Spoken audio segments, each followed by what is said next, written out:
Hey, Gavin Syme here, and this isn't really photo related, but for my fellow road trippers, I was doing some work on my 01 GMC 2500. This is our road trip truck with the LB7, Duramax LB7 engine.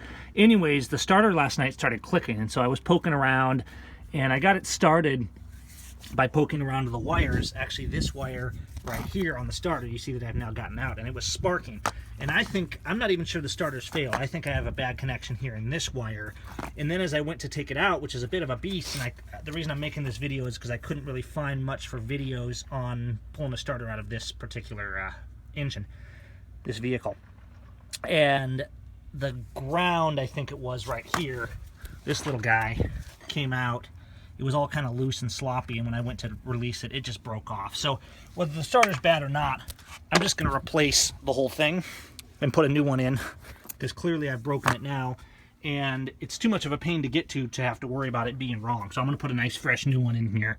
It's not worth it failing for us on the road. But I just wanted to show for people that might be looking at this later, what I had to do is I took off the flange, the skirting in here with the little clips that you got to pop out.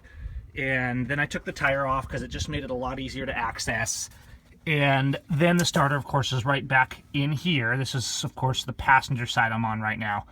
And there's just two bolts holding it. They were 15 millimeters on this. And what I had to do was kind of get a long extension, because one's down here and one's up here. And the bottom one was a bit of a pain. I needed about 15 inches worth of extension. So I kind of ran an extension back under the motor bracket and under here so that I could reach up and get a socket in there.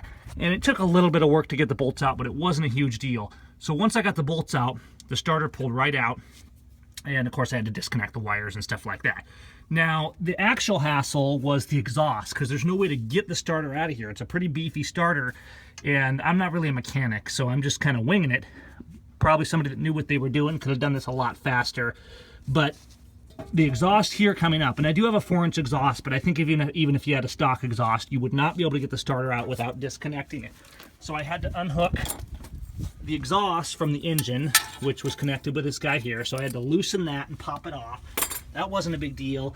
What was actually the biggest hassle was the section of exhaust. I had to loosen the front section of the exhaust and actually drop that 3-foot section of exhaust down so I could get this opening here to get the starter out and drop it out the bottom.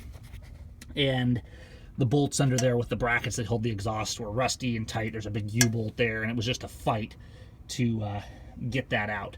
So I just wanted to kind of do a video to show what you're dealing with in here. Bottom line is there's two bolts holding it. I believe those were 15 millimeters. You get the wires off, and unless you know a better way to get it out, I think you're gonna have to drop the exhaust, unless your exhaust is set up differently in order to drop it out. But once it's out, now getting it back in shouldn't be a real big deal, but then I just gotta do everything in reverse and put the exhaust back and all that kind of stuff. And the bolts were definitely a bit of a pain. I bashed my finger a little bit trying to get that bottom bolt out and get the leverage. It helped a lot using a heavier 1/2-inch drive ratchet that gave me some more leverage. You know, that was a 15-inch or something like that, so I had a bit more leverage, kind of helped throughout here. But in any case, I just wanted to give a quick look, and there's the starter, and of course it goes under and in and right up in there and hooks on. So look, I'm a photography guy, not a mechanic. This isn't a mechanic video. I just figured while I got it open, I'm gonna make this because somebody else is probably gonna have the same problem down the road. All right, Gavin Syme out.